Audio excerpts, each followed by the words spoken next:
విశాఖలో నేషనల్ దళిత జేఏసీ అధ్యక్షుడు జాన్ మాక్ సంచలన ఆరోపణలు చేశారు. ఉత్తరాంధ్రలో దళిత రైతుల డీపట్టా భూములను కొంతమంది రాజకీయ నాయకులు, అధికారులు కలిసి కాజేస్తున్నారని అన్నారు. ఈ వ్యవహారంపై జాతీయ ఎస్సీ కమిషన్కు ఫిర్యాదు చేసినట్టు తెలిపారు. భోగాపురం విమానాశ్రయ ప్రాంతంలో రైతులు భారీగా భూములు కోల్పోయారని ఆరోపించారు.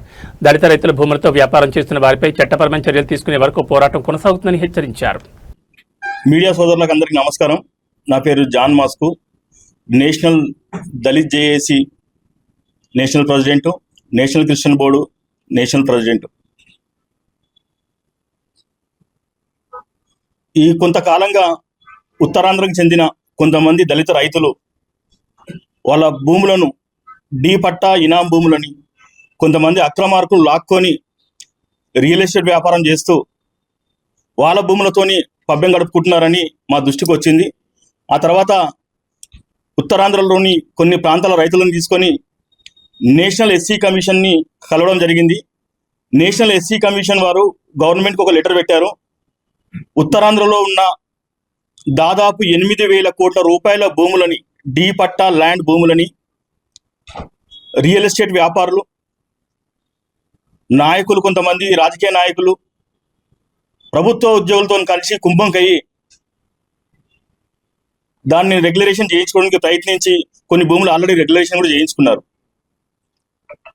అయితే భోగాపురం ఎయిర్పోర్టు ఏరియాలో ఉన్న భోగాపురం, పోస్పేటరీగ, డెంకాడ, తగరపాలస, ఆనందపురం జంక్షను, విజయనగరము ఈ ఏరియాలోని డీపట్టా భూములను కొన్నిట్లను మా దగ్గరకు వచ్చిన సూరెడ్డి త్రిలోక్ అని వ్యక్తి అక్కడ 2009 నుంచి హైదరాబాద్ నుంచి వచ్చి 2009 నుంచి అక్కడ రియల్ ఎస్టేట్ వ్యాపారం చేస్తున్నాడు.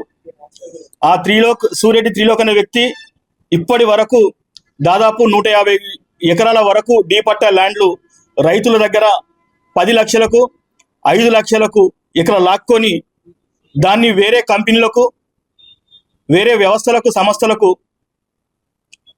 ఫ్రీలీజ్ చేయించి ఎకరము 5 కోట్ల నుంచి 7 కోట్ల రూపాయల వరకు అమ్ముకోవడం జరుగుతుంది.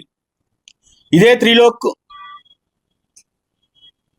గత ప్రభుత్వంలో ల్యాండ్లు అమ్ముతున్నారని అప్పటి జనసేన కార్పొరేటర్ మూర్తి యాదవ్ గారు చాలా ఘోరంగా ప్రెస్ మీట్లు పెట్టి చాలా భయంకరంగా కంప్లైంట్లు గవర్నమెంట్ కానీ ప్రభుత్వానికి కానీ చేయడం జరిగింది. అప్పుడు ఇన్ని భూములు ఇప్పుడు ఈ యాదవ్ గారు జనసేన కార్పొరేటర్, జనసేన ప్రభుత్వంలో ఉంది కాబట్టి ఆయన బయటికి రావట్లేదా, లేకపోతే యాదవ్ గారికి ప్రాబ్లం అంతా క్లియర్ అయిపోయింది అనుకున్నారా తెలియదు. కానీ కేవలము దళితులు, ఎస్సీ ఎస్టీలు, మాలమాదిగలకు సంబంధించిన భూములే ఎక్కువ అక్రమంగా లాక్కొని ఈ త్రిలోక్ అనే వ్యక్తి దాన్ని వివిధ కంపెనీలకు అమ్మడం జరుగుతుంది. నేను ఈ మీడియా ముఖంగా తెలియజేయడం ఏంటంటే, ఈ త్రిలోక్ అనే వ్యక్తి పైన నేషనల్ ఎస్సీ కమిషన్లో కంప్లైంట్ ఉన్నా ఇక్కడ ప్రభుత్వాలు పట్టించుకోవడం లేదు.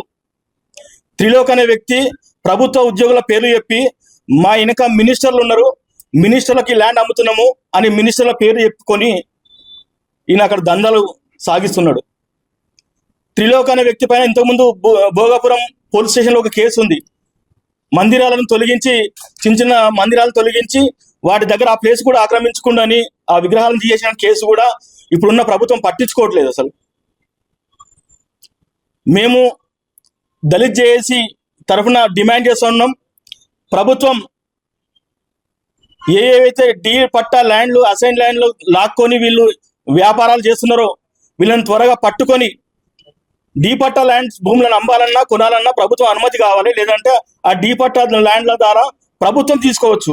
ఏదైనా ప్రభుత్వానికి అవసరం ఉండి ప్రభుత్వం వాళ్ళు 900 గజాలు రైతులకు ఇచ్చి మిగతా ల్యాండ్ తీసుకునే హక్కు ప్రభుత్వానికి తప్ప వేరే ఎవరికీ లేదు. డీ పట్టా ల్యాండ్లు, అసైన్ ల్యాండ్లు అమ్మడం, కొనడం నేరం. డీ పట్టా ల్యాండ్లు ఉన్న సర్వే నెంబర్లు నా దగ్గర ఉన్నాయి, మీకు ఇస్తున్నాను మీడియా వాళ్ళకి. ఈ సర్వే నెంబర్లో ఉన్న భూములు దాదాపు 200 నుంచి 300 ఎకరాలు, దాదాపు 8,000 కోట్ల రూపాయల విలువ చేసే ల్యాండ్లు ఉత్తరాంధ్రలో డీలిమిటేషన్, డీ పట్టాలు, ఈ డీ పట్టాల పేరుతోని ఆ డీ పట్టాలు అసలు ఎవరికి ఇస్తారు, ఎందుకు ఇస్తారని ప్రభుత్వం కూడా ఆలోచించాలి. మీరు ఇచ్చినవి కాదు, అది కొన్ని వందల సంవత్సరాల కింద, 50-60 సంవత్సరాల కింద ప్రభుత్వాలు ఇచ్చిన భూములను లాక్కోవడానికి ఈ రియల్ ఎస్టేట్ వ్యాపారాలను కట్టబెట్టడానికి ఏ ప్రభుత్వం పనిచేస్తుంది, ఏ రాజకీయ నాయకులు దీన్ని వెనుక ఉన్నారు? ప్రభుత్వం దీన్ని ఎంక్వైరీ చేసి తక్షణమే చర్య తీసుకోవాలని మేము ప్రభుత్వాన్ని డిమాండ్ చేస్తున్నాం. దాంతోపాటు ఈ త్రిలోక్ పైన మేము ఇక్కడ సిబిఐ ఎంక్వైరీకి ఆల్రెడీ డిమాండ్ చేస్తూ ఒక అప్లికేషన్ ఇవ్వడం జరిగింది, కంప్లైంట్ ఇవ్వడం జరిగింది. ఇక్కడ రాష్ట్ర ప్రభుత్వానికి కేంద్ర ప్రభుత్వంలో ఆల్రెడీ కంప్లైంట్ రేజ్ చేసినాము. దాన్ని నేషనల్ ఎస్సీ కమిషన్లో కంప్లైంట్ రేజ్ చేసినప్పుడు ఎఫ్ఐఆర్ కూడా ఏమని చెప్పి ప్రభుత్వం వాళ్ళకు నేషనల్ ఎస్సీ కమిషన్ వాళ్ళకు ఆర్డర్ చేసింది ప్రభుత్వానికి. కానీ ప్రభుత్వం ఇంతవరకు చర్య తీసుకోలేదు. అంటే దీని వెనుక ఎవరో ప్రభుత్వ పెద్దలు కావచ్చు, లేదంటే ఆల్రెడీ ప్రభుత్వంలో ఉండిపోయిన పెద్దలు ఎవరైనా ఉండొచ్చు. ఇంతకుముందు జవహర్ రెడ్డి అనే IAS ఆఫీసర్ను పేరు చెప్పి ఆయన నా వెనుక ఉన్నాడు అని చెప్పేసి అప్పుడు కొన్ని 50 ఎకరాలు 60 ఎకరాలు అక్కడ ఫుడ్ ప్రాసెసింగ్ కోసం ఇచ్చిన భూములను నొక్కేసిండు. ఇప్పుడు మిగతా ఉన్న భూములను ఇక్కడ గోకుల్ సంస్థకు రానియకుండా ఆ భూములు కూడా డీపట్టా ల్యాండ్స్ అని వాళ్ళకి మెయిల్ పెట్టి వాళ్ళని రెచ్చగొట్టి ఉత్తరాంధ్ర నిరుద్యోగులకు అన్యాయం చేస్తూ ఇక్కడ ఆ కంపెనీలు రాకుండా ఈ భూములను వేరే కంపెనీలకు అమ్ముకుంటూ ఈ మొత్తం డీల్ పట్టా ల్యాండ్లనే రియల్ ఎస్టేట్ వ్యాపారం కోసం అమ్ముకుంటూ 1000 కోట్లకు పరిగెత్తిన ఎవరైతే త్రిలోక్ ఉన్నారో ఆయన పైన ప్రభుత్వం తక్షణమే చర్య తీసుకోవాలి. ప్రభుత్వాన్ని పేరు వాడుకుంటూ ప్రభుత్వ ఉద్యోగుల పేర్లు వాడుకుంటూ ఆయన రియల్ ఎస్టేట్ చేస్తున్నాడు. ఆయన పైన సిట్ ఎంక్వైరీ కమిటీకి ప్రభుత్వం తక్షణమే చర్య తీసుకోవాలి, కమిటీ వేయాలి. ఆయన అరెస్ట్ చేసి ఆయన ఇంటి మీద ఐటీ రెడీ చేసిన మా డీ పట్టాలని వాళ్ళ ఇంట్లోనే ఉన్నాయి. అసలు డీ పట్టా ల్యాండ్లను రెగ్యులరేషన్ చేస్తున్న అధికారులు ఎవరు? అసలు ఈయన వెనుక ఉండి నడిపిస్తున్న అధికారులు ఎవరు? ఈ పోలీస్ డిపార్ట్మెంట్ కానీ, రెవెన్యూ డిపార్ట్మెంట్ కానీ, ఈయన ఇన్ని డీ పట్టా ల్యాండ్లు రెగ్యులేషన్ చేసినప్పుడు మీరు ఏం చేస్తున్నారు?